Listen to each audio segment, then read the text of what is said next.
I have to ask a critical question. Why are corporations so scared of Twitter mobs? Coming to paperback and e-readers this April, Isis: Revenge of the Cyber Goddess.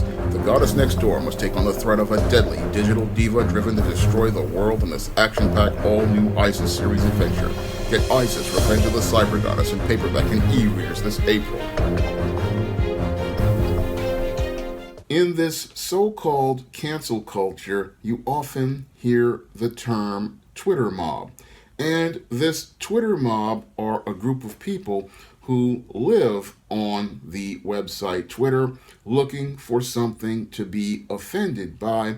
And when they hear a post posted on Twitter or either Facebook or YouTube that they disagree with, what these individuals do is try to make it look like they are a large mob, and they are so outraged about this that they want some action taken.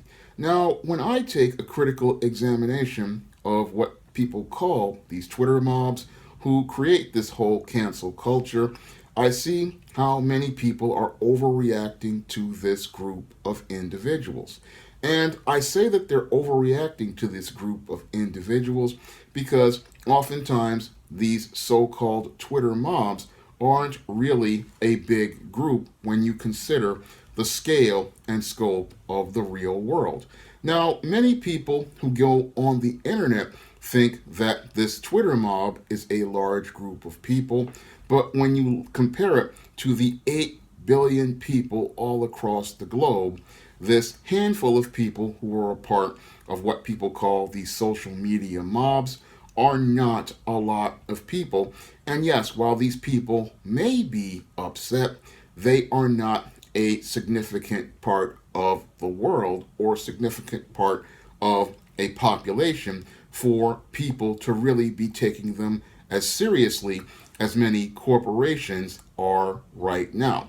Because oftentimes your corporations, when they start to see these Twitter mobs forming on social media, making their negative responses, they react to these Twitter mobs instead of responding to them. And because they react to these Twitter mobs and their so called threats, what happens is they wind up going out here to so called cancel individuals by either terminating them from their jobs, withdrawing their contracts, or withdrawing representation. And many of these corporations do this because they fear for their image. But a critical question I have to ask is, what are many of these corporations afraid of? Because when I take a critical examination of many of the people who are a part of these so called social media mobs, many of these people really don't have much economic power as it is. Because if you're on Twitter, going on Twitter for hours on end, looking for tweets to be offended by, then it's obvious to me this person is either unemployed or not or underemployed, and they're not really working on anything. Because as a publisher who goes on social media to do business, I don't really have much time to be on social media looking for things to be offended by. No, I'm too busy trying to sell SJS Direct books on social media and trying to build and cultivate an audience and trying to generate sales for my work. So I don't really have much time to sit there and get offended by what some celebrity says or what somebody out here puts out here. I don't have time to go out here and get incensed as related to this person's comments, as related to whatever issue they have. I mean, my time is so precious, and I don't have that much of it to go about freely because I'm so busy, again, either promoting books or making videos or writing books, that I don't really have time to be getting that incensed over somebody's tweet, because somebody's opinion, I don't really see it as that important. I mean, I have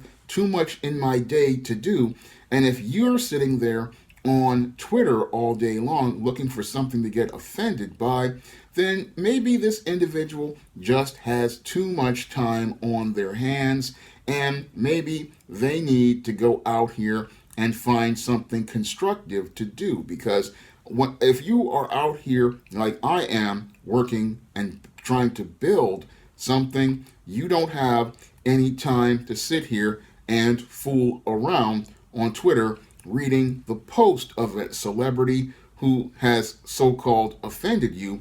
You're too busy trying to put in that work on getting your own and building your own. So when I look at all of these corporations and how they as I see it, overreact over many of these posts on social media, they just take things too far and they just cave in to this Twitter mob or this social media mob that it gets so offended over nothing. Because if you really think about it, if this guy's posting this on Twitter, you can do what we used to do back in the early 2000s. I mean, I remember being on the internet in the early 2000s. If somebody posted something that people disagreed with, what people would do is just scroll past that person and ignore that person. Because most people in the early 2000s, we understood that we've got other things to do in our day, and if somebody wants to post something stupid,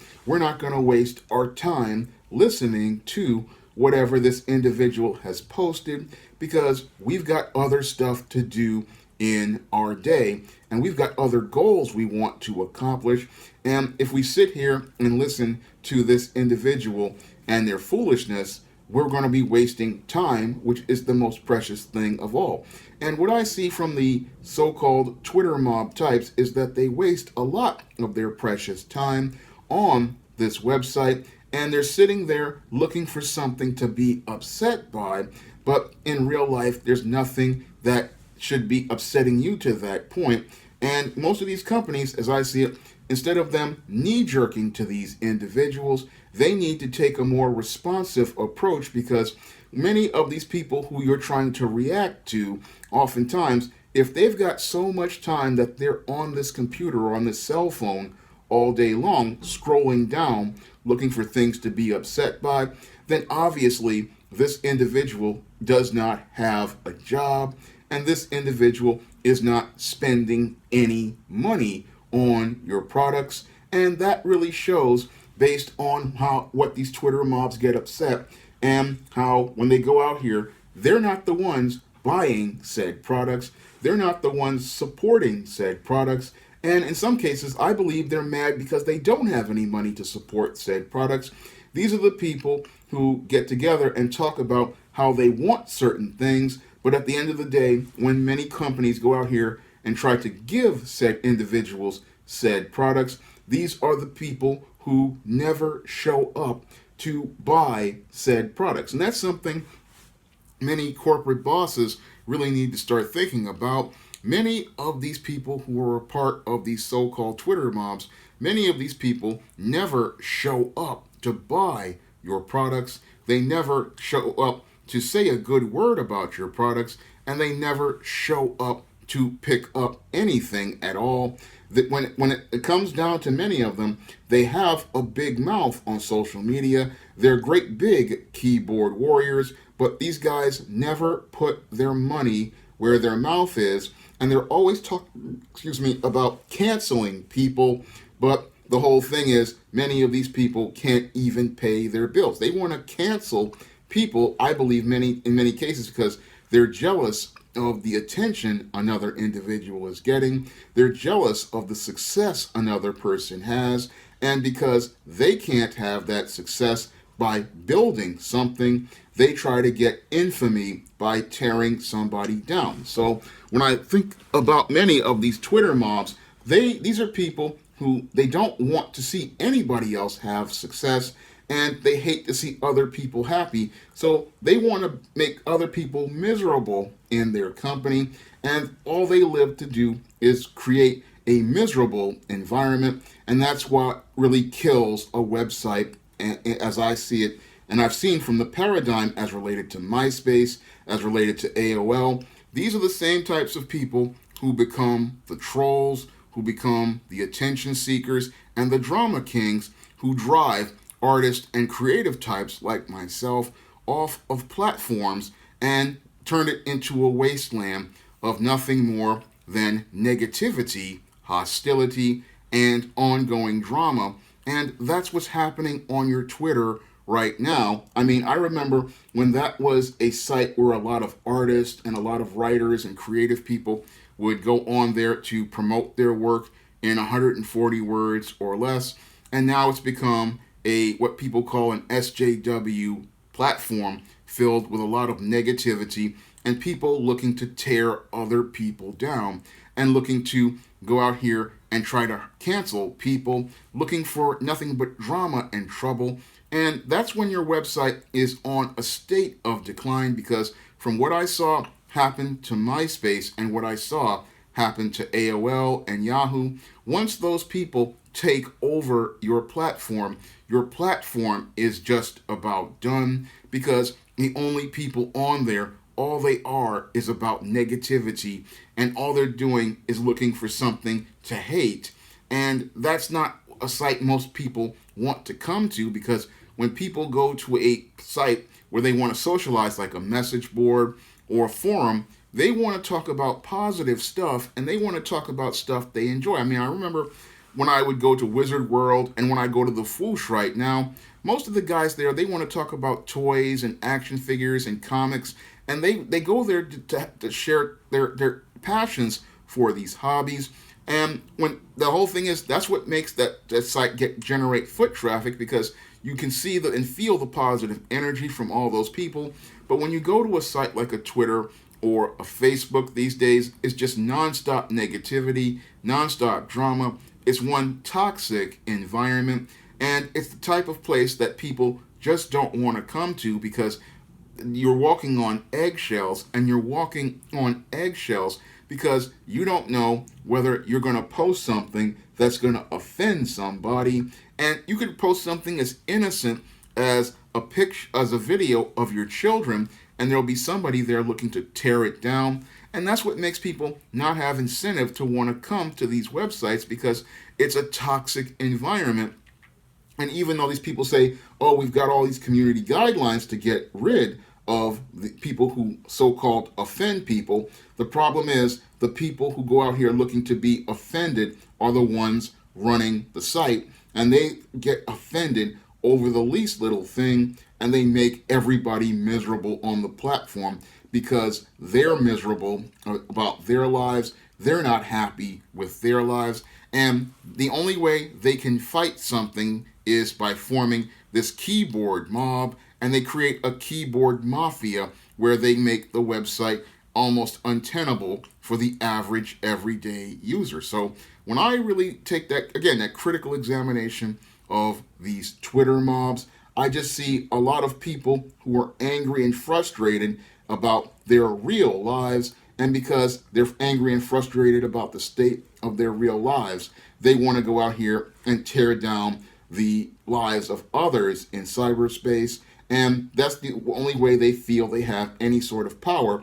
And these people get joy out of so-called canceling people, but what they don't understand is they are just like the Pharisees and that were in the Bible. I mean, when I think of these Twitter mobs and these keyboard warriors, it reminds me so much of the kind of people who grabbed the adulteress and threw her before Jesus and said that this woman needed to be stoned.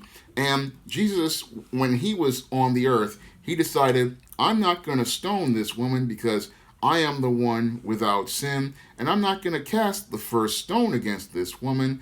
And he understood that, look, we can't going out here casting stones on people for things, because you have some dirt yourself. And the whole thing is, a lot of these people in these Twitter mobs, they have a lot of dirt on themselves, and they have probably posted some offensive things. And the critical question is, if their stuff came out, would they want to be canceled as a result of it? Because when you go out here and so-call yourself canceling other people, what you're doing is saying that you are better than everyone, and you have a holier than thou mentality, And just like the Pharisees who were out here who wanted to stone the adulteress, these people are full of sin, but then they want to judge other people.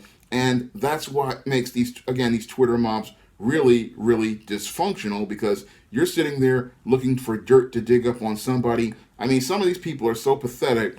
They're looking to dig up dirt on somebody from tweets that they made 10, 11, 12 years ago, or social media posts they made 10, 12, 11 years ago, and looking to destroy somebody's life over something so old. And that really makes me shake my head, because aren't people supposed to change? Aren't people supposed to grow?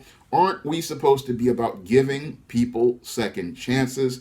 I mean, aren't people supposed to be able to become better? But that's something that many of your people in your Twitter mobs never really think about. They never think that, hey, maybe this person posted this when they were upset about something. Maybe this person posted something that was a viewpoint they had maybe 10, 15 years ago. And maybe this person's views have changed and evolved.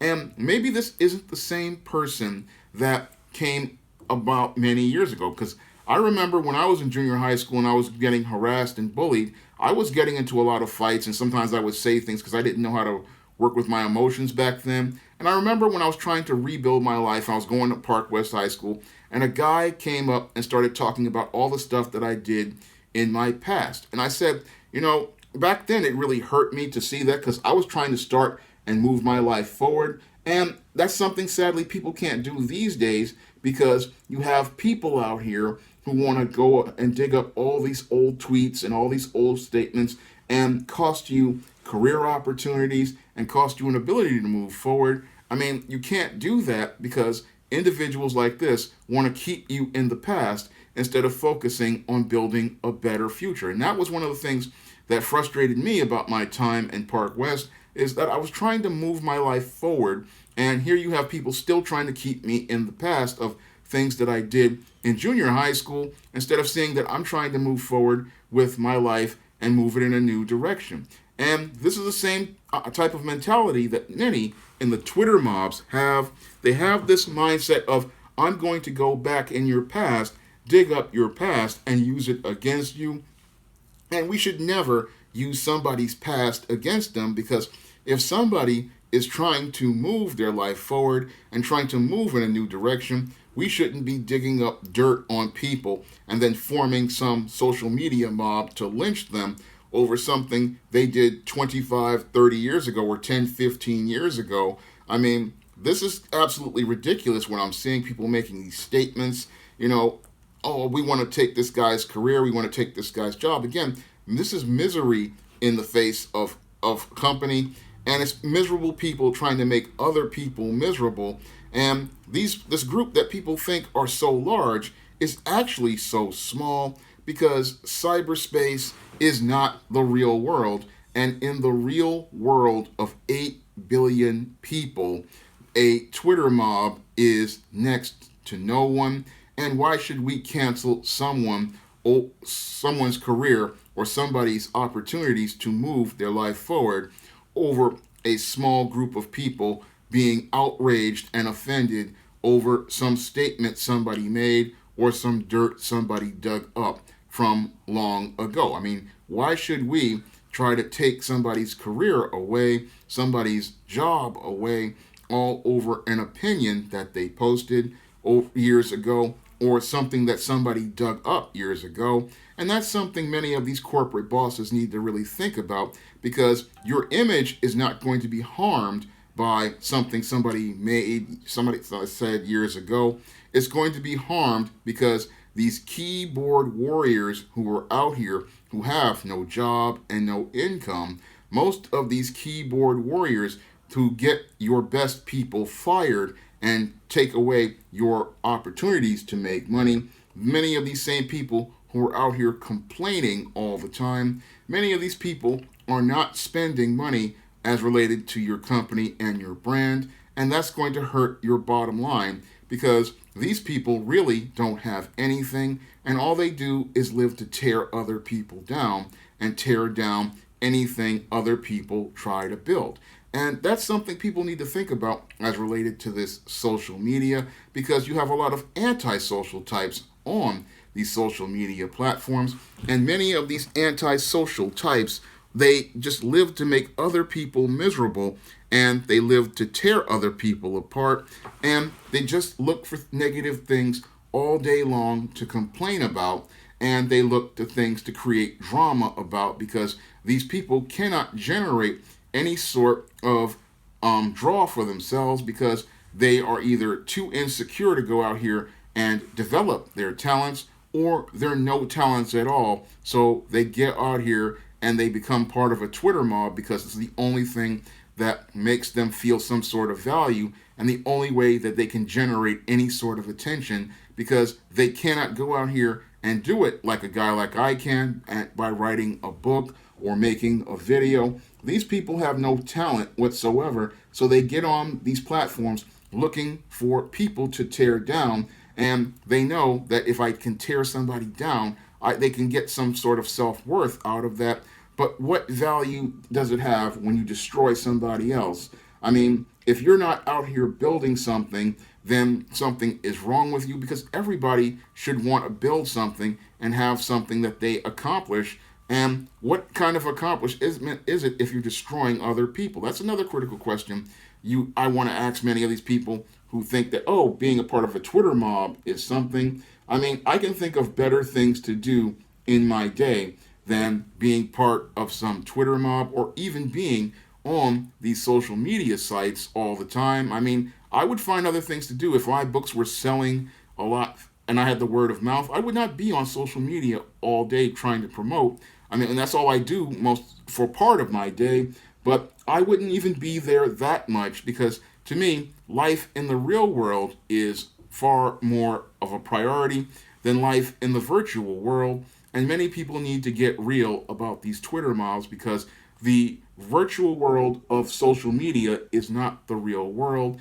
and it is not a world of real people. And many of the grievances people have on social media are not really things to get upset about, like things in the real world. I mean, there are things more important in this real world people need to be focused on. And I'd rather focus on things in the real world with real people than focus on things that people get offended by on social media. I mean, again, back in the days of the early 2000s, we used to just see, when we saw a post we didn't like, we just scrolled past it and moved on. Or if we saw a video we didn't like, we just hit the red X and called it a day, because we understood there were more important things in the real world than things on social media. And social media is not the real world, and that there are more things that are more of a priority than social media. And everybody needs to just get real about social media, because social media is not real life. It's only some place where people go to just talk to each other. It's a glorified message board, and a message board should not be every aspect of your life, and something that you were practically go out here and do things to do harm to others. I mean, would you go out here and punch somebody in the face in the real world? No, because you would get a equal and opposite reaction, and that's the equivalent of trying to cancel someone. You're trying to harm that person, and that's why I say, people need to get real about this virtual world, because the virtual world is just not the real world. Now, if you want to see me make more videos like this, you can donate to my Patreon, my PayPal, or my Cash App by clicking the links in the description box. And if you want to try some of my SJS Direct publications, like the ISIS series, the E-Steam series, the John Haynes series, and the books of the Spinsterella trilogy, the Thetas, and A Recipe for Success, or my men's issues books, you can find all of those books on Amazon.com in paperback and Kindle format. You can also find them on Smashwords, the iBookstore, and Google Play. That's all I have to say for this video. You can comment, rate, and subscribe. Coming to paperback and e-readers in 2021, John Haynes, Taking Care of Business. The man who rules the world breaks on a brand new partner to help him take care of business in this action-packed, all-new John Haynes series adventure. Get John Haynes, Taking Care of Business in 2021 at online booksellers everywhere.